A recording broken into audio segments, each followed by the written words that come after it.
Magandang araw po sa inyo lahat. Welcome po sa panibagong video natin dito sa Makapili TV.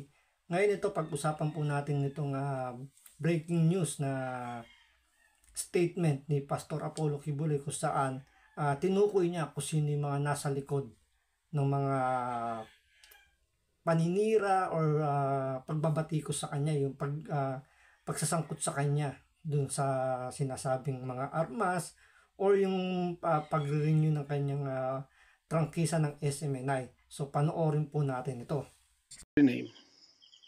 Sana po press conference ang tatawagin ko ngayon. Pero dahil nanganganib ang buhay ko, ay hindi po muna ninyo makikita ang aking pagmumukha. Ang akin lang po munang boses ang inyong maririnig. Mahalaga po ito na sasabihin ko sa inyo. Mga kababayan, mula po noong 2018, ako ay linigalig na at ang aking kongregasyon na walang dahilan ginawan kami ng kaso doon sa bansang Amerika. Sumunod kami sa batas. Kung kami may mga sinabi ng violations na hindi pa napatotohanan, yan po ay nasa kanilang federal court na. Kumuha kami ng 20 lawyer upang pag-usapan ang lahat ng kanilang akusasyon, which is about 43 counts. Lahat po yan ay mayroong 20 lawyers na nakatutok at meron na po kaming depensa. Naghihintay po ang aking mga lawyer sa Amerika at sa Pilipinas na simula ng trial. Mulang 2018, pinospon. Ginawang 2020, pinospon. Ginawang 2022, pinospon. 2021, ganun din. 2023, sana ipopospon. Pinospon pa rin. Ngayon, hindi na po papayag ang judge.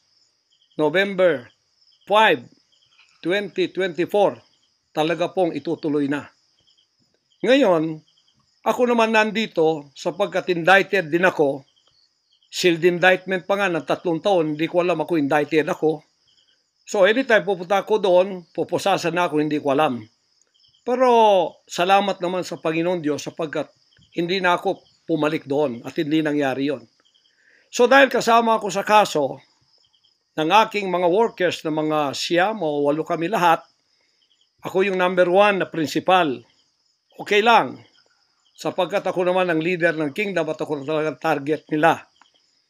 Sa anong paraan ginawa kami ng kasong hindi namin alam at mga kumuha sila ng witness, handa na po kaming lahat ng aming depensa, lahat ng aming documents ng aking mga lawyers, US-based lawyers, handang-handa na po kami. Pinopospon nila palagi, pero ngayon hindi na. Ngayon, ako dito sa Pilipinas, dahil nandito na ako nung dumating yung mga kasong yan, hindi ako lumaya sa Amerika, kundi dumating ako dito wala pang kaso. Kinasuhan ako ng naka-sealed indictment, hindi na ako nakabalik doon, pero nandito na ako sa Pilipinas. So hindi po ako tumakas. Ngayon, dahil nandito ako, I will use my constitutional rights for extradition na siyang treaty ng ating bansa. Yan po ang iniintay ng mga lawyers ko dito sa Pilipinas at sa Amerika. Iniintay namin ang request ng US Embassy sa Department of Foreign Affairs. Hindi po dumating. Sapagkat kung yan pag-uusapan, i-endorse doon sa Department of Justice, wala rin doon. Hinintay namin para pag-usapan ang extradition treaty kung paano gagawin.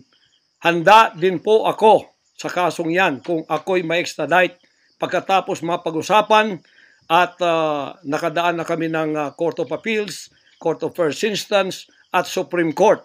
Kung ilang taon yon, dapat magtiis din sila. Hindi dumating yon, hinihintay ko hanggang ngayon. Wala pong request na ganon. Ngayon, eto po ang mahalagang ibabalita ko sa inyo. Mula noong 2018 hanggang ngayon, hindi na po kami mapakali sa ating sariling bansa. Nawala po ang aming kalayaan sapagkat kami dito ay sinosurveillance. Sinosurveillance ako dito sa Pilipinas ng CIA at ng FBI. Sarili kong bansa, ako po ay nagtatago sapagkat liligwakin ako ng ganun-ganun na lang. Walang extradition process na gagawin. dumating po sa aming kaalaman sa mga sandaling ito from reliable sources. Correct me if I am wrong, but these are reliable sources na dumating sa akin na ayaw na raw po nila ng extradition treaty. Ang kanila daw pong gagawin ng CIA, ng FBI, ng US Embassy at State Department, kasabwat ng ating gobyerno, ng Pangulong Marcos at ng First Lady at kung sino pa man ang nasa gobyerno, ako ay rendition ng kanilang gagawin. Ang rendition, ang ibig sabihin po, anumang oras pwede lang pasukin ang aking compound at ako ay kidnapin. It's not only rendition but also elimination. If it is possible, pwede nila akong i-assassinate. So, nandun po sa dalawang yun. Kidnapping or assassination. Killing talaga, murder. Yun po ang dumating na balita sa akin ngayon from reliable sources. Kaya, mulang 2018, alam na po namin na may gagawin sila. Hindi lang namin alam kung paano sapagkat ang iniintay namin ay extradition sapagkat yun ang treaty natin. Ngayon, ito pong gagawin nila dahil hindi na sila dadaan doon ay illegal. Kidnapping or elimination or assassination. Di po ba sa atang sariling bansa ang aking constitutional rights nawala na? Sapagkat ako po ay binigay na sa kamay ng mga banyagang ito ng ating sariling gobyerno ni Pangulong Marcos at ni First Lady Araneta Marcos. Huwag kayong magkaila kung totoo itong sinasabi ko. Angkinin nyo, kung hindi, i-correct ninyo ako. Sapagkat ang buhay ko ngayon ay nanganganib. Kahit mukha ko, hindi ko pwedeng ipakita sa inyo. Sapagkat ako ay binigay na ninyo sa kamay ng mga Amerikano. At gagawin nilang gusto lang gawin sa akin sa aking sariling bansa. Ang aking 11 compounds, araw-gabi, sinosurveillan ng drone. Hindi po kami makatulog, hindi kami mapakali. Baka yung ginawa nila sa amin noong 2020 doon sa Amerika na bigla kaming pinasok, pinaggigibang pintuan, pinaggigiba ang lahat ng aming pamamahay sa loob, linigwak lahat, ay gagawin nila dito sa aming bansang Pilipinas sa aking mga compound. Saan man po ako naroroon, nandoon sila nakasurveillance sa akin at naghihintay na lang ng tamang pagkakataon upang ako ay kidnapin o kaya patayin o kaya i-assassinate na ganun-ganun na lang para mawala ako dito sa mundong ito. Na kanilang bakit ako naging hadlang, hindi ko alam.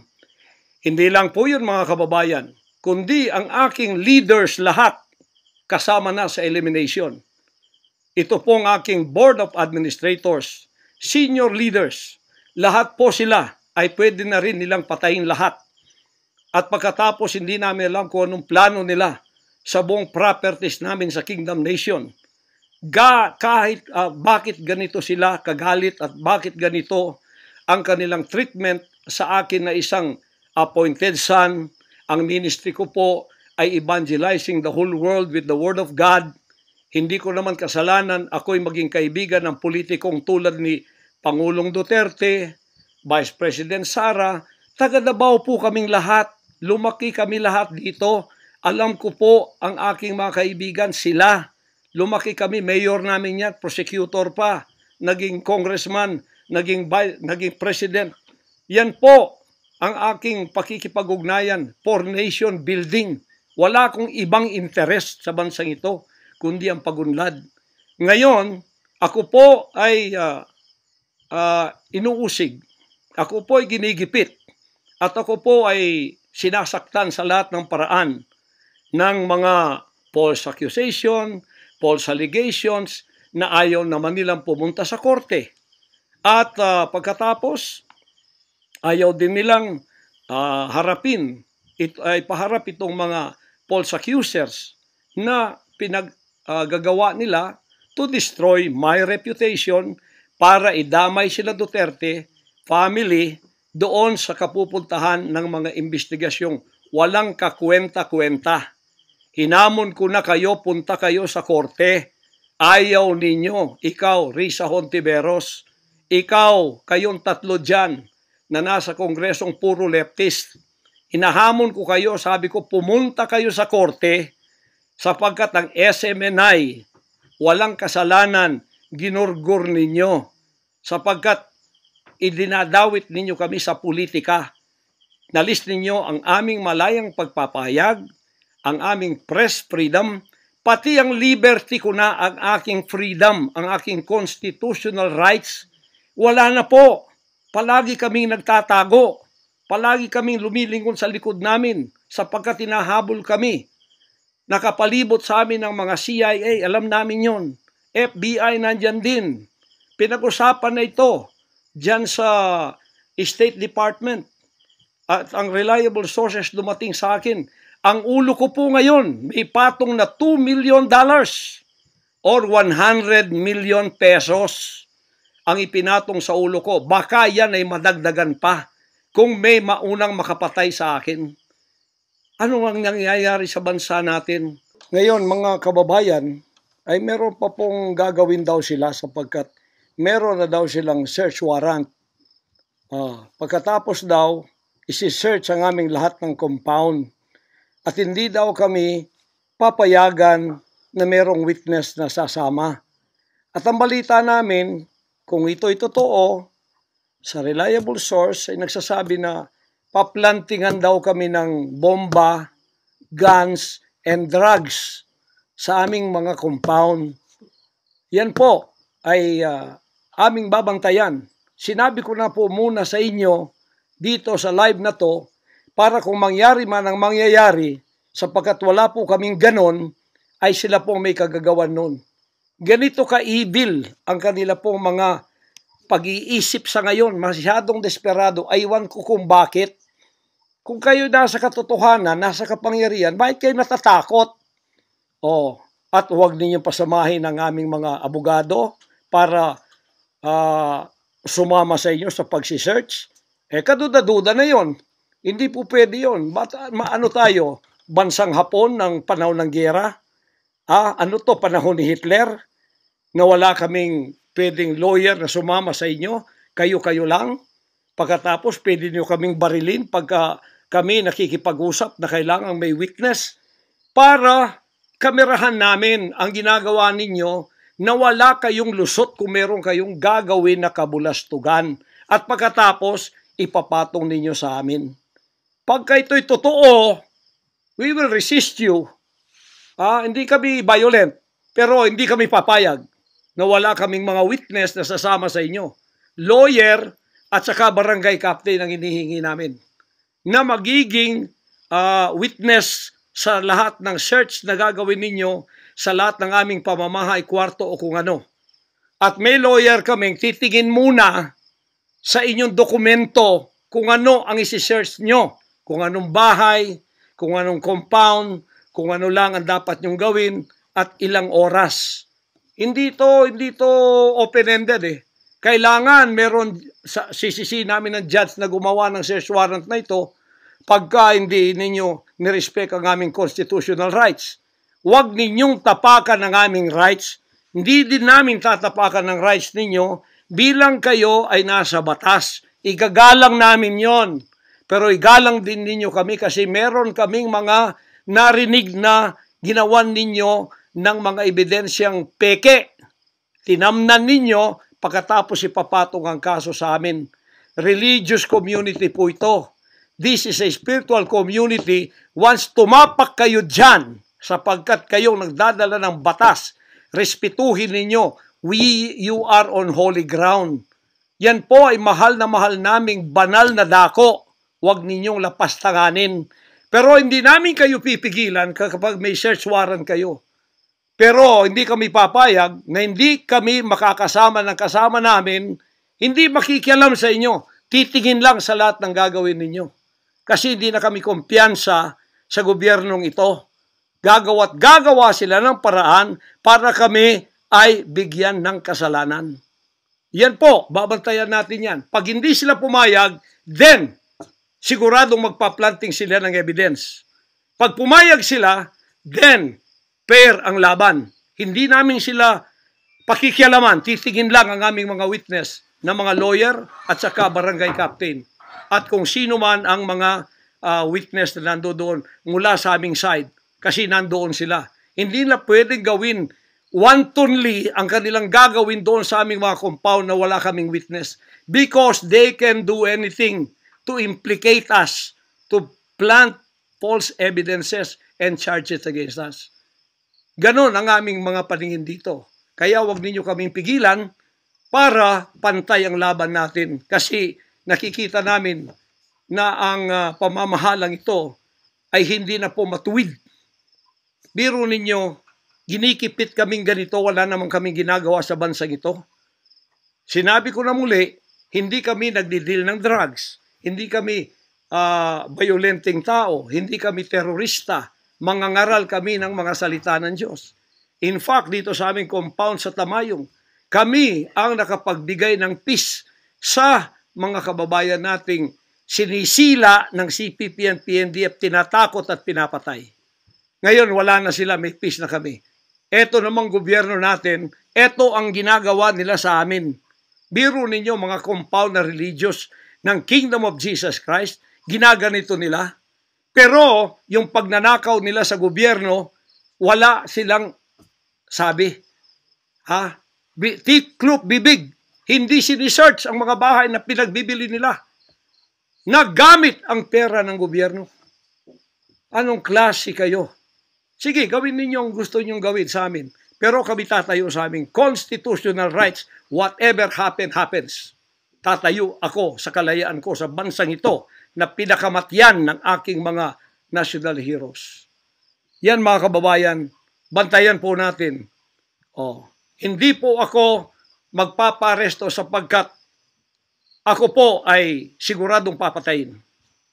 Kasi rendition na ang kanila, hindi na po extradition. Kaya wala na akong kalayaan at wala na po akong depensa sa sarili ko, kundi ang Panginoong Diyos lamang.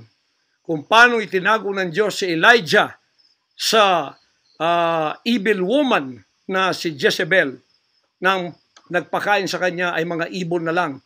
Ganon din ang gagawin ng Diyos sa akin. Hindi ako ibibigay sa kamay ng masasama pag ganito ang pamamahala. It's an evil, unrighteous administration. I am telling you that. Bantayan natin to mga kababayan ko. 73 years na po ako. Magse-74 years na ako dito. Lahat ng administrasyon na daanan ko na. Lahat ng mga naging pangulo. Mula kay Diosdado Macapagal. Mula po sa maliit pa ako kay Magsaysay. Kay Carlos P. Garcia. Kay Diosdado Macapagal. Kay Marcos Sr., kay Cory Aquino, pagkatapos kay Ramos, pagkatapos kay Gloria Macapagal, pagkatapos kay Erap, pagkatapos kay Ramos, pagkatapos si Aquino, Noynoy, pagkatapos ang ating Pangulong Duterte. Wala po kaming nadaanan ganito, na ginigipit kami sa aming sariling bansa ng mga dayuhan. Nakasabwat ang ating pamahalaan na aking sinuportahan pa naman noong nakaraang eleksyon. Tandaan mo, President Bongbong Marcos, First Lady Lisa Marcos, pati ikaw, Martin Romualdez, hindi kayo dyan ngayon kung hindi kayo tinulungan ng SMNI at ng buong sangkatauhang Pilipino. Naniwala sila sa amin sapagkat ang SMNI lamang ang may credibility noong panahong yon hanggang ngayon. Ngayon, anong ginawa ninyo? Pinaggagawan ninyo kami ng kasalanan, inilagay ninyo kami sa kahihiyan, pagkatapos ibinilanggo pa ninyo ang dalawa naming mamamahayag, pagkatapos inaapi ninyo kami ng ganito-ganito lang. Ang aming pong tolerance, it has come to the rim. Our tolerance has been to the roofs already. Alam ninyo, hindi na po biro itong nangyayari sa bansang ito. Kung pababayaan po natin ang ganitong mangyayari ng mga dayuhang tulad ng Amerikano, CIA, FBI, State Department, US Embassy, gigipitin tayo with the connivance of our own President and First Lady and other members of the Congress. Kung pababayaan natin ito, nangyayari sa isang Pilipinong tulad ko na gumagawa ng kabutihan, trying our very best para makatulong kami, humanitarian, Children's Joy Foundation, dinemonize kami, kinriminalize kami. Biro nyo, ginagawa ninyo dangerous criminal organization, ang Kingdom of Jesus Christ. Buong sanlibutan, ang akin pong 38 years na munga ng mga 6 hanggang 7 milyong kaluluwa na niwala sa katuwiran at nagbago ang buhay. Ngayon, ginaganito niyo ako ng dahil sa inyong politika na ang aking itinataas naman ay mga leader na tama tulad ni Duterte. Kasalanan ko ba yun na maniwala ako sa isang leader na matuwid at akin siyang itaas?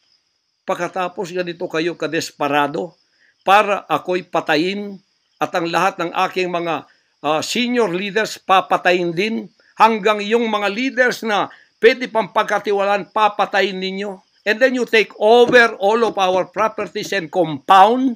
Pagkatapos, lilinlangin ninyo ang mga tao. Pagkatapos, magtatayo kayo ng sariling korporasyon.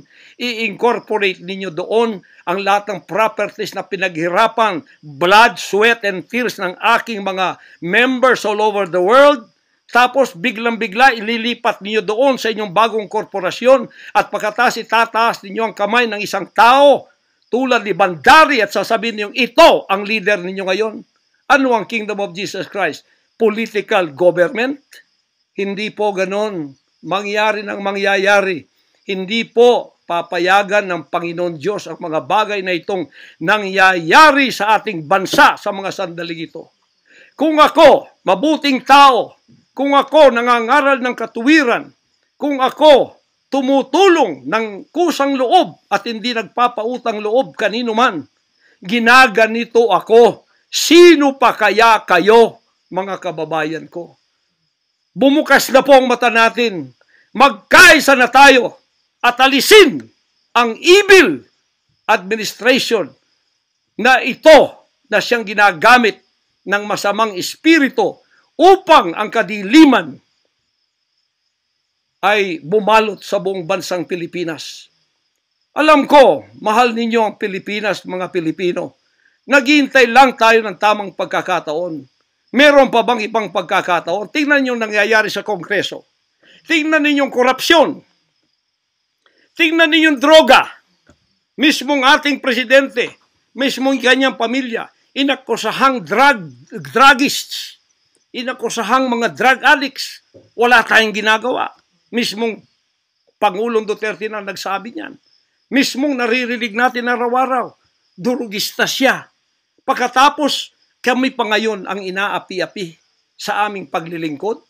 Pagkatapos sila ay mga kriminal na nakaupo dahil may kapangyarihan. Kami ngayon ang liligwakin nila. Hindi ba yan karumal-dumal sa harap ng ating Panginoon Diyos? Hindi ba yan ay isang pamamahalang hindi tama? Si Nebukadnezar, pinakain ng damot, ginawa siyang hayop. Ang kanyang anak si Belshazzar, nakakita ng handwriting on the wall. Pagkatapos, inalis ang kaharian sa kanya at ibinigay kung sino ang magiging matuwid na haharap sa Panginoon Diyos. Anong tingin ninyo sa akin bilang pastor? Dinemonize. Ang reputasyon ko pinagsisira. Ngayon, hindi na ako buhay. I am a living dead. Kung wala ang Panginoon Diyos sa akin, pinatay na ako sapagkat lahat ng gadgets nasa sa kanila. Lahat ng gadgets ng Amerikanong yan nasa sa kanila. CIA, FBI, at sino pa ang kanilang mga galamay dito na pinagbibili na nila. Ako, hindi ako drug lord. Ni minsan hindi ako nakatikim ng droga. Mulang-mula pa, inialay na ako ng aking ama na maging isang ministro ng banal na kasulatan. Hanggang ako'y lumaki, hanggang ako'y naging 74 years old, hindi ko po na-enjoy ang aking kabataan sapagkat hindi ako nagliwaliw. Ako po'y nangaral. 50 years na akong nangangaral. 38 years in the kingdom ministry. Ni isang sigarilyo hindi tumama sa bibig ko. Ni maliit na bisyo hindi ko pinasok. Ako po ay hindi nag-asawa. Ngayon, inaakusahan ako ng napakaraming babae. Ito po ang kasalanan ko. Pinayaman ako ng Panginoon Diyos, akala nila sa akin. Single ako, kaya pinag-aagawan ako. Pagkatapos na ako ay maghihindi, mapapahiya, ibabaligtad nila sa akin. Yan ang tinatawag kong Potiphar's wife syndrome. Hindi po ako nagsasalita ng ganito kasi mapahiya ang mga babaeng yan. Nag-aagawan sila. Mahirap man sabihin. Pinag-aagawan nila ako. Dahil nananawagan sa mga magulang, mayaman na tayo pag nangyari ito. Sabi ko, hindi mangyayari yan kasi dedicated ako eh. Napahiya, ngayon binayaran at ngayon binabaligtad ang lahat ng istorya. Mahirap pong sabihin ko ito kasi masisira ka lang pagkababae. Napilitan lamang ako sapagkat ang buhay ko po'y nanganganib. Anytime pwede na akong kidnapin kung nakita ang aking lair, ang aking hideout. Anytime pwede na akong ligwakin.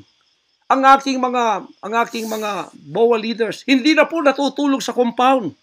Kung saan-saan na lang po mga membro kami natutulog. Doon sa mga payak na mga bahay, doon sa mga bahay na hindi kilala. Sapagkat lahat po kami nakalista na. Napapatayin, gugurgurin. Wala po silang takot kasi nasa kanila daw ang kapangyarihan. Mahal kong kababayan, nagtatago ako sa kakisariling bansa. Sariling mga compound namin na pinaghirapan. Hanggang sa kami na ako saan nagpapalimos. Pero yung amin pong sinusulisit, tingnan ninyo ang humanitarian na ginagawa namin. Ni 5 wala kaming ninanakaw. Yung mga volunteers ko, walang sweldo. Araw at gabi. Sapagkat nakikita namin ang mga kabataang Pilipino, pinabayaan ng mga politikong yan. Kami po nagsasacrifice para mapakain sila, mapaaral na wala pong bayad. Pagkatapos, ang kababayan nating nalipusta, kalamidad, walang tumutulong. Kung may tumutulong man, politika at may kabayaran. Nagtitiis po kami sa mga pag-alipusta. Sa paninira, inaangkin namin yung kasi malaki ang ganti namin sa langit. Ngunit pagka nakasalalay na ang ating mga kalayaan, lalo na sa kamay ng mga banyagang ito, na wala naman tayong ginawang masama sa kanila, tumutulong pa ako sa Amerikang yan. Nagdodonate ako doon sa malalayong lugar tulad ng Apalachian na hindi nakapag-aral ang mga bata. Bumili kami ng napakalaking library para sila'y makapag-aral. Mga Amerikano po yan. Kinikilala ba nila yon? Kung nagseselo sila sapagkat ako'y umusbong sa bansang Amerika, problema na po nila yon. Kung ako'y binigyan ng ama ng isang sasakyang panghimpapawid para hindi ako madelay sa aking worldwide na gawain, kasalanan ko ba yun? Kung ako binigyan ng pampalipad na helicopter dito para mapuntahan ko lahat ng aking satellite sa buong Mindanao, Pilipinas, kasalanan ko ba yun? Kasalanan ko ba na ako'y magkaroon paralan para makapag-aral ang mga bata na walang bayad? Kasalanan ko bang mayroong SMNI para hindi mabayaran? At pagkatapos itong salot na CPP-NPA na marami pinatay ng mga members ko, ministro, at iba pang mga inosenteng Pilipino for 54 years ay magsasalita ng katotohanan na hindi natatakot. Ngayon kami ang tinatakot ninyo, nililigwak ninyo. Anong klase kayo? Kung hindi kayo tatayo ngayon, mga kababayan ko, sapagkat ako'y living dead na, wala nang kwenta itong buhay ko, iaalay ko ito sa bansang Pilipinas. Ako ang mamumuno upang tayo ay magkaroon ng kalayaang muli. Unang-una sa akin, sa aking kababayan, sa Kingdom Nation, sa aking mga leaders na papatayin din, at sa lahat ng Pilipino nagmamahal ng kalayaan. Tatayo ako! At ako ang mamumuno sa bansa ito para sa katwiran at takot sa Diyos, para ibalik ang ating kalayaan at ang ating kaligtasan mula sa kamay ng mga banyaga na pinakabatyan ni Rizal, nila Bonifacio. Gayon ang panahon ng pagtayo. Ayaw ko pong gawin ito. Hindi ako politiko. Ang misyon ko ay isang pastor, isang alagad ng Diyos. Appointed son, magligtas ng kaluluwa. Ngunit hindi nyo kinilala yon. At ngayon, sinisikil ninyo ang aming kalayaan na ma-enjoy namin ang labor namin for 38 years. Blood, sweat, and tears. Ang gabi, ginagawa naming araw.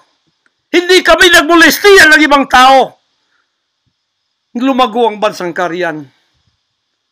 Ngayon, you are envying and jealousy. Gusto niyo kaming i-put down. Mapipilitan akong pupunta at mamumuno sa bansang ito para sa katwiran. Sasabihin ko sa inyo, pag ito'y kalooban ng Diyos, gagawin ko. Ngayon din, sapagkat ang buhay ko ay wala ng kwenta. Papatayin din naman nila ako. Ngayon, tatayo na ako para sa kalayan nating lahat. Mahal kong mga kababayan, ito po ang mahalagang mensahe ko sa inyo sa mga sandaling ito. Hindi ko po uurungan ang sinumang gumagapi sa bansa ko at sa aking kalayaan na ako mismo nagtatago sa aking sariling bansa within 74 years. Hindi po nangyari ito ngayon lang. Pangulong Bongbong Marcos, akala ko matuwid ka na tao. Ikaw, First Lady, akala ko matuwid kang tao. Totoo ba yung ginagawa ninyo riyan na meron kayong mga sex orgies at meron kayong mga drug session na nagliligwak kayo ng drug, sumisingot kayo ng drug habang nagsesex orgies kayo? Totoo ba ito? Totoo bang kayo ay may mga session ng nagarkila kayo ng mga voodoo expert from Africa, pagkatapos mga witchcraft sa India at ang inyong session Martis at pagkatapos Biyernes dyan sa Malacanang upang inyong aswangin, i-witchcraft ako, Vice President Sara at Pangulong Digong at ang lahat ng tutol sa inyong paglilingkod. Biro ninyo, naging demons na kayo, nag-devil worship na kayo kung totoo man ito. Nag-devil worship na kayo kung totoo man ito. Para lang kayo ay manatili sa kapangyarihan. Para lang kayo ay humawak ng aming pera, hindi ninyo pinaghirapan. Kami po ay nagbibigay ng taxes. Lahat ng aking kingdom materials from China, may taxes lahat yan. Milyon-milyon ang aming binabayad. Gayon, ginagawa pa ninyo sa amin ito. Matuwid ba kayo? President Bongbong Marcos, Lisa Marcos, makinig kayo. Totoo ba na gumawa kayo ng aksyon kasama ng FBI na ako ay nyo nang ipaligwak at binigay sa kanilang kamay? Kaya't sila'y gumagawa ng ganito with impunity sa aking sariling bansa. Kung ganyan ang ginawa ninyo, I will not honor you. I will not respect you because you did not honor me and you did not respect me. You are no longer worthy to be our trusted leader. Mabuti pa, hanggang maaga pa, Bongbong Marcos, Lisa Marcos, Martin Romualdez, bumaba na kayo sa posisyon. Mag-resign na kayo sapagkat hindi hihinto ang tinig na ito habang naririyan pa kayo. Mga kababayan, tatayo ako sapagkat patay naman lang din ako.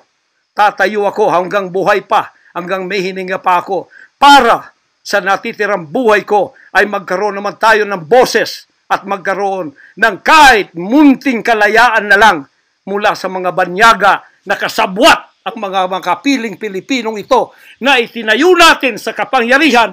Akala natin ay maasahan natin sila. Mga demonyo pala. Sorry to say that, but that is the truth. If that is not the truth, then tell me. And you cannot judge me. You cannot condemn me. I am dead already. I am a living dead in your book. CIA, FBI, State Department, USA. Gawin ninyong gusto ninyo. Ngayon na nakapagsalita na ako, lalantad na ako. Hindi na ako natatakot. Ako ay handa sa glorification. Kung ang glorification ko ay mangyayari maging glorified body ako, hindi ko tatablan ng bala. O kaya, tatablan pa ako sapagkat hindi pa nangyari yon. Handa na akong humarap sa mga bala ninyo. Basta't ito ay nasabi ko na. sa social media. Huwag ninyong ligwakin ito para sa bansang Pilipinas ito. Mahal ko po kayong lahat. Pagpalain natin ang ating bansang Pilipinas. Pagpalain tayo ng ating buting Diyos. Pagpalain at ipigay natin ang lahat ng kapangyarihan sa Kanya. At tandaan ninyo ito, hindi mananaig ang kadiliman sa bansang ito habang may boses na ganito. Sumunod po kayong lahat at tayo ay magkaisa ngayon para itaas ang bandila ng kalayaan ng ating bansang ibinigay ni Rizal ang kanyang dugo. Ibinigay ng ating mga heroes ang kanyang dugo. Ngayon, itong mga slaves na to ay hawak ang liig nila ng mga banyaga at tayo ay ipinagbili na sa kanila. Hindi ako papayag hanggang ako'y may buhay at hilinga. Total, patay naman din ako sa inyong libro. Okay na ako sa buhay ko. Masaya na ako. Meron na akong accomplishment. Handang-handa naman ako pumunta ng langit noon pa. 50 years ago, I was ready to go to heaven because I have been there thousands of times and I saw my mansion there. Nandito lang ako para sa aking bansang Pilipinas, para sa kaligtasan ng mga kaluluwa sa buong sanlibutan. Yun lang ang dahilan kung bakit ako narito. Pero natatakot mamatay? Hindi po. Sapagkat ako'y nasa Kanya at siya'y nasa akin. Ano man ang mangyayari sa akin tulad ng aking amang si Jesus Christ, ipinako sa krus, ay handa po akong mag-alay na aking buhay sa isang worthy cause na sinasabi ko dito. Magandang gabi po, magandang araw sa inyong lahat. Hanggang dito lang, pagpalain tayo ng ating dakilang Ama. Sa Kanya lahat ang kapurihan at ang kapasalamatan at ang kaharian magpakailanman ay mananaig dito sa ating bansa at sa buong sanlibutan.